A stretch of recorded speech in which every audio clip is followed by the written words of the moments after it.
Hi అండి, welcome to my channel. అందరూ ఎలా ఉన్నారు?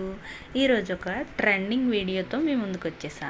ఈరోజు వీడియోలో ఫోటోతో ఎలా కేక్ చేసుకోవాలో చూసేద్దాం రండి.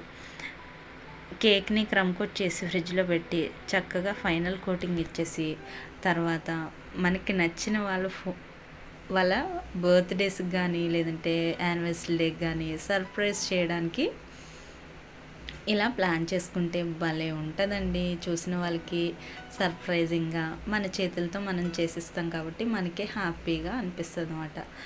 అలా మనకు నచ్చిన డిజైన్ వేసుకొని ఎడిబుల్ ప్రింట్ తీసుకొని దాన్ని కేక్ పైన ఒక వెనుకున్న పేపర్ తీసేస్తే అతుక్కుపోద్ది. దాన్ని అలా అతికించేసిన తర్వాత న్యూట్రల్ జెల్ వేసి దాన్ని అప్లై చేసేయాలి. తర్వాత మనకు నచ్చిన డిజైన్ ఫినిషింగ్ ఇచ్చేసి ఫ్రిడ్జ్లో పెట్టేసి ఒక 2 అవర్స్ తర్వాత కట్ చేస్తే చాలా బాగుంటుందండి. వీడియో నచ్చితే లైక్ చేసి మీ ఫ్రెండ్స్ అండ్ ఫ్యామిలీకి షేర్ చేయండి, సబ్స్క్రైబ్ చేసుకోండి. Thank you for watching.